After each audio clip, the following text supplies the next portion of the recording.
Hello friends, welcome to Farha's recipe. എല്ലാവർക്കും സുഖമെന്ന് വിശ്വസിക്കുന്നു. അപ്പോൾ നമ്മുടെ റെസിപ്പിയിലേക്ക് കടക്കാം. ഇന്ന് പരിചയപ്പെടുത്തുന്ന റെസിപ്പി ചിക്കൻ പക്കോട റെസിപ്പിയാണ്.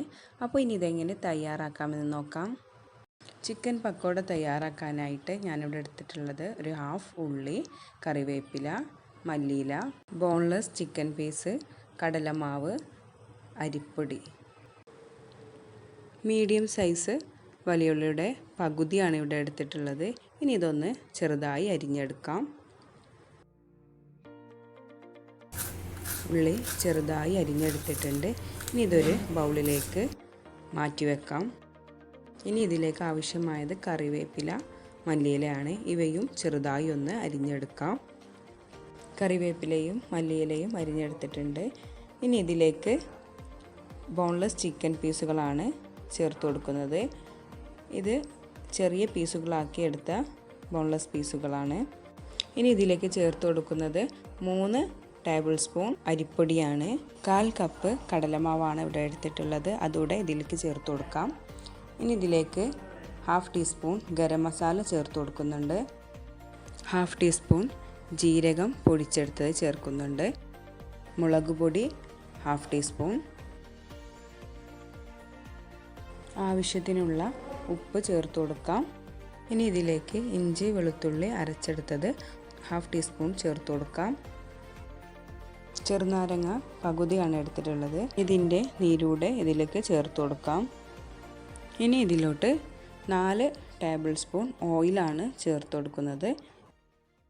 ഇനി ഇതിലേക്ക് ആവശ്യത്തിന് വെള്ളമൊഴിച്ച് ഇതെല്ലാം ഒന്ന് മിക്സ് ചെയ്തെടുക്കാം. ആദ്യം 2 ടീസ്പൂൺ വെള്ളം ഒഴിച്ച് അതൊന്ന് മിക്സ് ആക്കിയതിന് ശേഷമാണ് കുറച്ചുകൂടെ വെള്ളം ചേർത്ത് കൊടുത്ത് നന്നായി മിക്സ് ചെയ്തെടുക്കുന്നത്.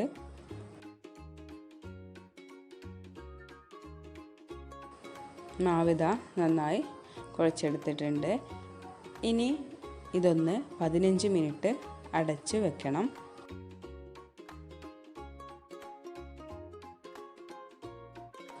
ഇതാ നമ്മുടെ മാവിത നല്ലവണ്ണം സെറ്റായിട്ടുണ്ട്. ചിക്കനിലേക്ക് മസാലയെല്ലാം പിടിച്ചിട്ടുണ്ട്.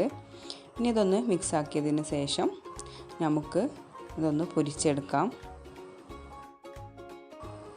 പക്കോട പൊരിച്ചെടുക്കാനായിട്ട് ഞാനിതൊരു ചട്ടി വെച്ച് എണ്ണ ഒഴിച്ചിട്ടുണ്ട്. ഇത് നല്ലോണം ചൂടായതിന് ശേഷം ഇതിലേക്ക് ഓരോ ചിക്കൻ പീസും മാവും കൂടിയുള്ള മിക്സ് ഇട്ട് കൊടുക്കാം. ലോ ഫ്ലെയിമിലാണ് ഇത് വേവിച്ചെടുക്കേണ്ടത്. എന്നാലേ ചിക്കനെല്ലാം വേവായി കിട്ടൂ.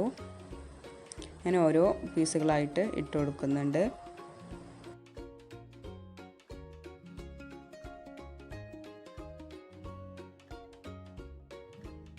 പക്കോട ഒന്ന് ഗോൾഡൻ ബ്രൗൺ കളറാകുമ്പോൾ നമുക്ക് ഇതൊന്ന് മറിച്ചിട്ട് കൊടുക്കാം. ചിക്കനെല്ലാം ഉള്ളിൽ വേവായി എന്നുള്ള ഉറപ്പാവണം. ഇനി ഇതൊന്ന് മറിച്ചിട്ട് കൊടുക്കാം. Golden brown കളറായിട്ടുണ്ട്.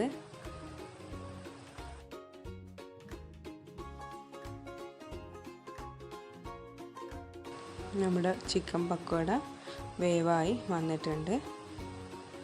ഇനി ഇത് നമുക്കൊന്ന് എണ്ണയിൽ നിന്ന് കോരിയെടുക്കാം.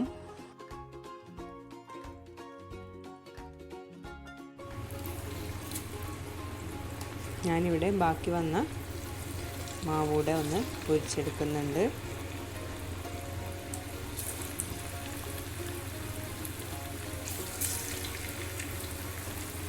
ചിക്കൻ പക്കോട റെസിപ്പി എല്ലാവർക്കും ഇഷ്ടപ്പെട്ടെന്ന് വിചാരിക്കുന്നു. അപ്പോൾ നിങ്ങളെല്ലാവരും ഒന്ന് ട്രൈ ചെയ്ത് നോക്കണം. നമ്മുടെ easy and tasty chicken pakoda ready ആയിട്ടുണ്ട്. ഈ വീഡിയോ ഇഷ്ടപ്പെട്ടെങ്കിൽ ലൈക്ക് ചെയ്യണം, കമൻറ്റ് ചെയ്യണം. ചാനൽ സബ്സ്ക്രൈബ് ചെയ്യാത്തവരുണ്ടെങ്കിൽ ഒന്ന് സബ്സ്ക്രൈബ് ചെയ്യണം. കൂടെ ബെല്ലൈക്കണൂടെ പ്രസ് ചെയ്യുക. Thank you.